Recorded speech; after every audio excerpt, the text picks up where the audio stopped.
Eto, kapapagawa ko pa lang nito sa Vegas ko pinag-hold to eh. Kumusta kayo mga Dre? Welcome sa Rai TV. Pakita ko yung kapatid ko si Udas na poster. Eto. May na yung movie niya with Jan Regala. Galing sir, na-restore mo pa po yung mga, na-frame niyo pa po yung mga movie. Buo nga. Ito yung isa, yung Lapu-Lapu. Kasama ko si Lito Lapid yan, oh. Ay, yun na yun. Mark Lapid, Lito Lapid, Jeric Rabal. Yan yata, no? Lapu-Lapu. Last movie, no? Opo, last movie niya. Yeah. Tapos ito yung pictorial ko dati. Tutorial niya. Oo, mas, oh. Tapos, Hindi nila alam comedy pag nakausap nila comedy.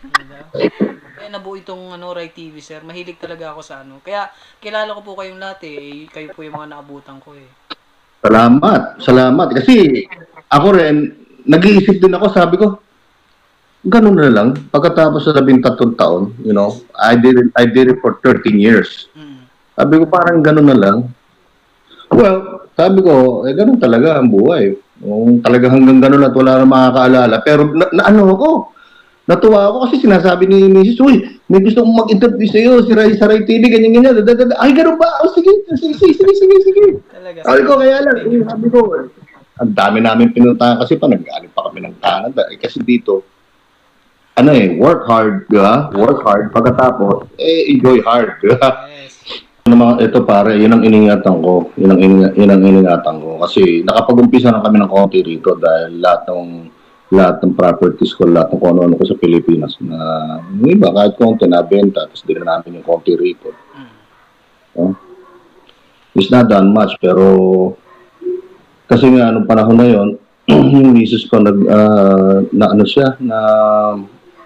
nag-sign siya ng contract sa isang hospital dito kasi RN siya. So yun, doon nag-umpisa yung buhay ni Rando Almanzor. Pero ano sir? Ako na yung nag-aalaga sa mga bata nung for how many years pa. Wala akong pwedeng mapagkatiwalaan. Ayoko ipagtiwala yung mga anak sa iyo. Kaya lumuwas kayo dyan or talagang iniwan? Yun na talaga. Ayun talaga.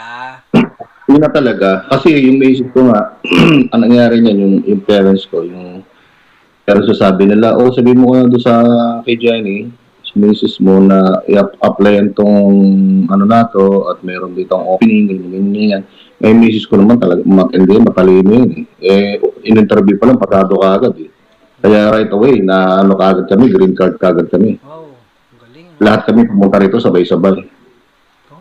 Sa amin dalawang anak ko. Yung huling anak ko, dito na pinanganak sa California. Nga dyan na. So, sir, namimiss nyo na rin yung movie, sir, ano? Oo naman. Ready na nga ako eh. Nagigigil na ako pare. Ibig sabihin, sir, paano po pag may offer sa inyo, sir? Nandiyan kayo. Uuwi ako. Gagawin nyo ng paraan. Paalam mo na sa kanila. Lalo na kay Boss Lito lahat. Limitado oras ko eh.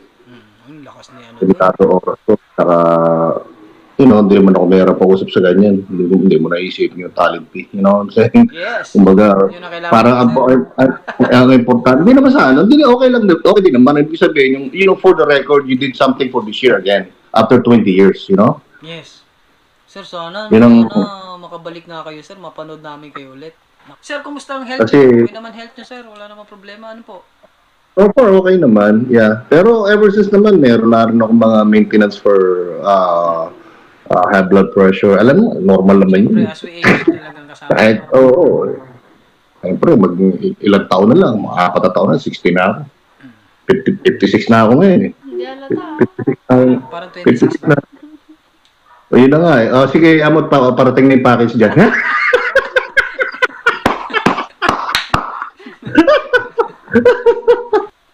Ay, kasi nakulong na si eh.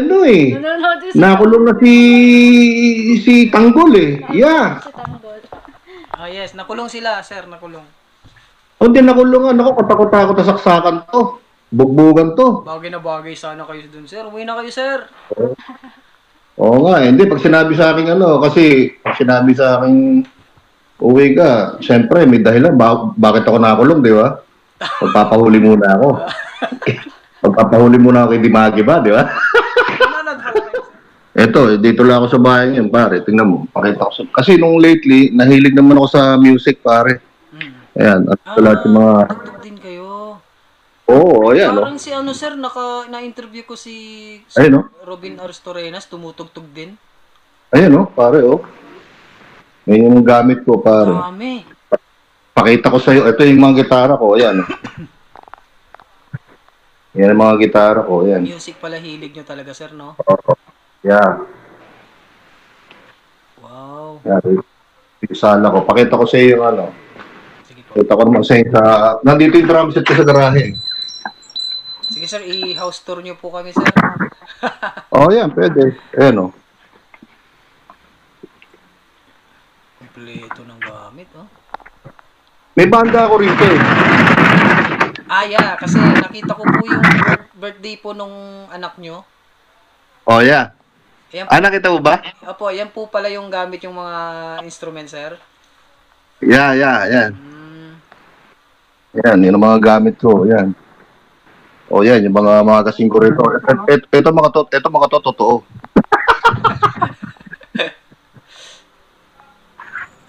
Yan yung drum set ko, pare. Yan. Ay, halika, tignan mo yung mga ano ni sir na yung mga gamit niya. Oh. Kompleto. Ito pinakamatindi. Try. Uy! Yun ang ano ko, yun ang hobby ko rito. Teka lang sir, teka lang po, focus natin. Sige nga po sir, ano nga po. Grabe, ang dami sir. Ito, kapapagawa ko pa lang nito sa Vegas ko pinag-gold to eh. Ayan. Ito, totoo itong mga... Customize po yan sir. Oo, customized, pare. Sa lahat po niya sir. Ito, ako lang nagbuo nito eh. Talaga? Yeah. Mahilig din po pala kayo sa baril. Parang si Senador Robin Padilla din sir ah. Oo, pare, kita mo yan. Ayan, pare, ayan. Yun Sir, ang sa mga- lahat niya sir, ano yung pinaka-paborito nyo? Lahat, paborito ko to eh. Lahat ba baby nyo sir? Oo, wala akong pwedeng itapon dito eh. Actually nga, yung iba nga, nailagay ko pa rito sa labas eh. Hindi ko pa nga naipapasok to kasi Ang lawak ng background ni sir. Tingnan mo. ito yung ano. Pare, ito pa yung iba oh. Nasa labas lang. Ang dami. Hindi nawawala. Ito, pag hinukay mo pa to rito, may pa yan, pare. Andito lahat, pare. Andito lahat ng mga gusto mong baril lahat nandito, pare. Lahat to. Yun lang ang ano ko rito, hobby ko rito. Ito yung pampalipas oras ko, pampatanggal ang stress. Pupunta ako sa firing range. Ganyan. Si Sir Raymond, kasama niyo po minsan. Oo. Ito yung backyard ko. Wow, nice place sir. Grabe, ganda ng bahay niyo. Ito yung ano. Ngayon, siyempre, nakapagpundar tayo ng mga kahit pa paano, mga ilang sakyan. Dahil kailangan talaga sa trabaho. Sige sir, ano nga po. Ito, kamukha niya. Ito, kabibili lang namin para doon sa anak kong isa. May gagraduate na rin ng RN sa December. Ito, para doon sa bunso ko, itong puti. Ito naman, pati nga ito. Meron pa akong H2. Wow, sa inyo din po yung isa. Oo, ito. At saka ito. Ito, bagong bili ko. Ayan, bago lang. Ewan ko kung meron na to sa Pilipinas eh, itong navigator. Meron na po. Meron na. Ayun. Ano na to sa akin? 2 taon na mahigit, magti 3 years na. Si Kong TV, yan yung binili niya eh. Oo. Nilagyan ko nung naka-white sidewall na goma. Bog tires. Grabe sir, ang mahal niyan sir ah. Nabigay. Oo, siyempre talagang pinaghihirapan naman sa trabaho eh. So, ano rin no? Talagang maganda rin talaga yung naging kapalaran nyo dyan sir. Siguro yan talaga yung Siguro kasi alam mo naman tayo kahit sa Pilipinas mapagbigay na tayo para hindi naman tayo Siguro Yes. baka talagang pinagpala rin di ba? Tama. Pinagpala rin tayo siguro, siyempre ako naman, gano'n naman eh. Gano'n talaga. Ayan na yung good Pag karma. mukha ka na maganda, Yes. sigurado, maganda babalik, di ba? Correct, correct, correct. Lahat yung maganda gawin mo para maganda bumalik. Tama, tama. Di ba? Opo. Oo, yan. Ako mukha nito. Itong drum set na to.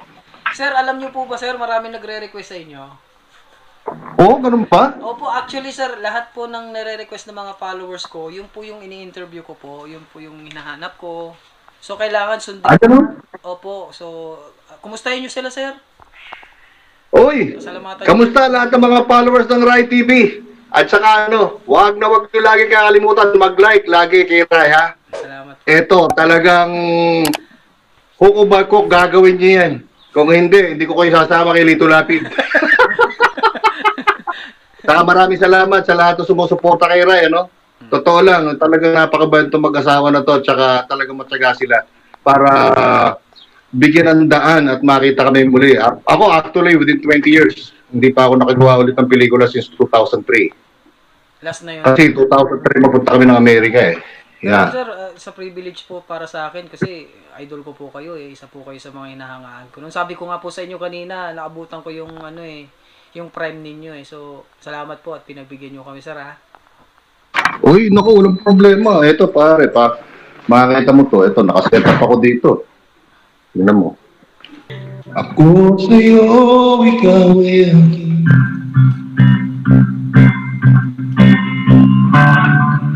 Ganda mo sa paningin. Ako ngayon'y nag-iisa.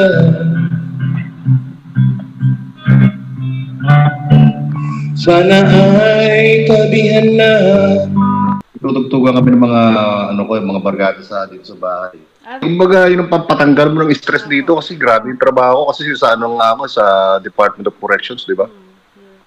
At dealing with the inmates every day. Hindi lang preso na kamukha sa Pilipinas, ha. Ito talagang totoong preso talaga. Makakita ka talaga pag nakita mo yung preso talaga may tattoo, di ba? May tattoo hanggang sa mukha. Nasa mukha. Saka meron silang mga tinatawag ng mga gang-gang dito na ano. Wala sinabi yung mga gang natin sa Pilipinas.